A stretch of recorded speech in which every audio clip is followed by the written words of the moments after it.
बड़ी खबर आ रही है जिसका सभी को अंदेशा था कि एक बार फिर से ब्रिटेन के वॉलंटियर्स, वो वॉलंटियर्स जो कि लड़ाके की फॉर्म में हैं, वो यूक्रेन पहुंच गए हैं। इसमें रॉयल मरीन्स और वो वेटरन्स हैं जो कि अलग अलग मशीनरीज के लिए काम कर रहे थे।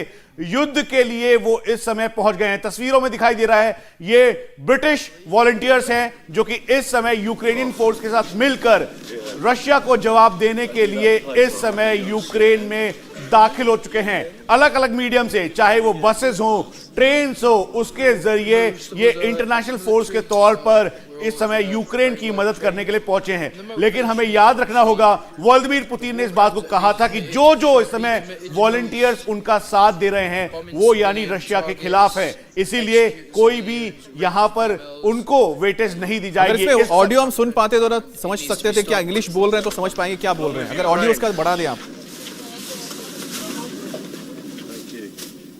देखिए किस भाषा में बात कर रहे हैं ये तो समझ नहीं आ रहा है। England, basically we're here to help stop the invasion of Ukraine. Hopefully, you know, we'll win. इसमें तो कह तो रहे हैं कि ये ब्रिटेन से, इंग्लैंड से आए हैं और यहाँ पर यूक्रेन की मदद करने के लिए आए। लेकिन बड़ी बात यह है कि बहुत बड़ी आबादी जो है, एक्सपैट्स की या कह सकते हैं कि बहुत यूक्रेन के काफ़ी जो लोग हैं वो यूके में, ब्रिटेन में काम कर रहे हैं कई सालों से। यहाँ पर हमारे साथ जनरल बंसल भी जुड़ गए हैं। सर, जो हम तस्वीर दिखा रहे हैं, आपको क्या लग रहा है, ये सही तस्वीर है कि अगर ब्रिटेन के वॉलंटियर्स आकर लड़ेंगे यूक्रेन में रूस के खिलाफ, कहीं ये जो लड़ाई उसको स्पिल तो नहीं कर देगी? देखिए, यहाँ पर ये बहुत इम्पोर्टेंट है जानना कि कुछ जो है वेटरन्स अमेरिका से भी आए हैं। सिर्फ जो एक यहाँ पे थोड़ा लीगल या बहुत ही एक एथिक इशू है कि जब तक नाटो डायरेक्ट इसमें सम्मिलित नहीं होता, चाहे वो बाहर से हथियार दे रहा है या वॉलंटियर आ रहे हैं, तो इसमें जो है कोई रूस उस पर उनको बहाना नहीं मिलता है कि वो अटैक किया जाए। तो ये बाहर से जो लोग आ रहे हैं, वहाँ पर करीब 16,000 ऐसे जो फॉरेनर्स हैं वो आके वहाँ लड़ रहे हैं, और जो यूक्रेन के अपने निवासी बाहर हैं वो भी आए हुए हैं। तो एक ये बहुत ही बड़ी चीज़ है कि यूक्रेन के लोगों के साथ में जो एक लड़ाई के मैदान में आना। ये एथिकल हो सकता है कि उसको यूज ना करे रशिया? मैं एक सवाल और जोड़ना चाहूंगी। एक तरफ हम सीज फायर की बातें सुन रहे हैं, दूसरी तरफ आज तीसरे दौर की भी बातचीत दोनों देशों के बीच होनी है। इस तरह से इंग्लैंड से इन वॉलंटियर्स का यहां पर पहुंचना, भले ही यूक्रेनियन नागरिकता ये रखते हो, तो क्या इंग्लैंड ने सीधे रशिया से चुनौती ले ली है? नहीं, ये मेरे ख्याल से बहुत गलत टाइम पर हुआ है, क्योंकि मेरे ख्याल से 1 घंटे में, 1-1.25 घंटे में सीज फायर लागू होने वाला है।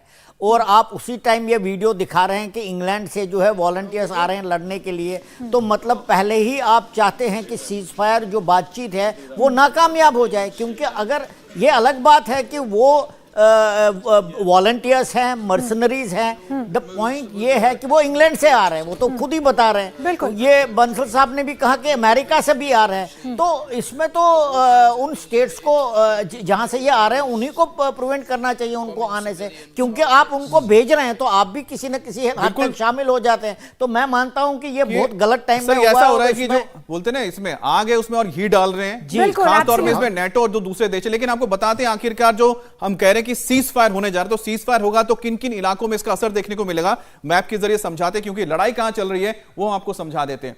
ये देखिए, ये अलग अलग शहर आपको बता रहे हैं। कीव जो राजधानी है, इसके अलावा हम आपको दिखा रहे हैं ओरवक, ये भी नॉर्थ की तरफ है।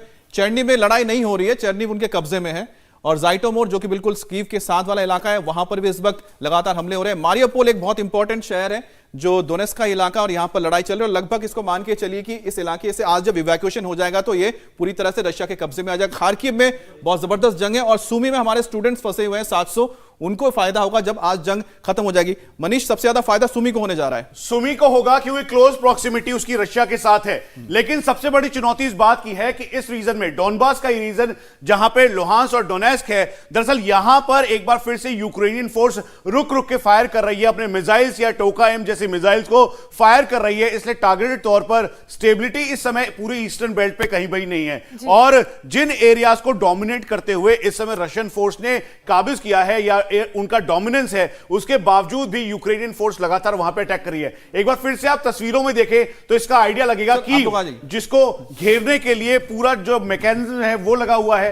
ज़ाइटोमीर पे तस्वीरें देखी आपने, वहां पे मिसाइल अटैक किया और लो लेवल फ्लाइंग जब कर रहे थे फाइटर्स, तो उस समय उसको अटैक करते हुए टारगेटेड किया।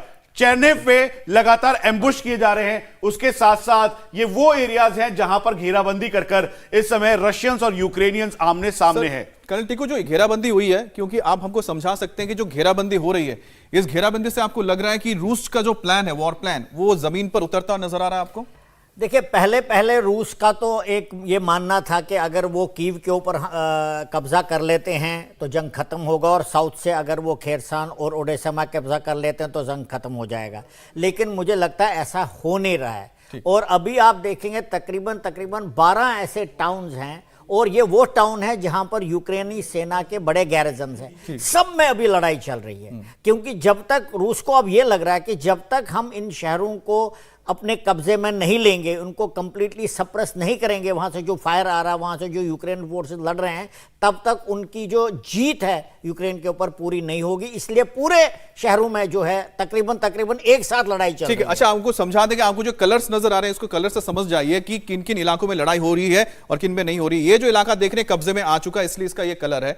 यहां पर भी देखिए, ये भी जो इलाका है लगभग आ चुका है, इसको आप मान के चलिए, क्योंकि ये दोनेस्क और लुहांस्क का इलाका है। लेकिन ये जो रिबेल्स एक चीज मैं बोल देता हूं, बस ये जो लड़ाई चल रही है, इसमें सबसे इंपॉर्टेंट एक बात समझिए कि सर ने जो बताया कि हर 12 ऐसे शहर हैं जहां पर लड़ाई चल रही है, उसकी वजह सिर्फ एक ही है, क्योंकि यहां पर जो हम बता रहे कि रशियन फोर्सेस गई है, रशियन फोर्सेस ने इन इलाकों को पूरी तरह से अपने कब्जे में नहीं लिया है। उन्होंने सिर्फ जो वहां के हाईवेज हैं, सड़कें हैं, और साथ ही साथ जो वहां के मुख्य इंस्टॉलेशन है, जैसे कि हम बात कर रहे थे कि यहां पर ज़ापोरिज़िया न्यूक्लियर पावर प्लांट है, या फिर हम यहां पर हम बात कर रहे हैं कि जो माइकोलेव है, यहां पर भी एक न्यूक्लियर प्लांट है, इनको कब्जे में ले रहे हैं। मनीष, और ये चाहे डिवीजन हेडक्वार्टर हो खेरसोन का, मेलिटोपोल का वाइटल इंस्टॉलेशंस के तौर पर जो उनका मेन आरटी सेंटर है वो हो, ओडिशा में जो नेवल बेस है, इन सभी एरियाज को टारगेट किया है। और तस्वीरों में आप देखेंगे तो ये जो मूवमेंट है रेड कलर में, वो रशियंस मूवमेंट है। उसके अलावा यहां पर इस समय जो रिबेल्स है उनके बीच लड़ाई जारी है, रूस का कब्जा यहां पर है, और इसके साथ साथ ये आगे की मूवमेंट है। बिल्कुल, मनीष और अमित ने आपको इन डिटेल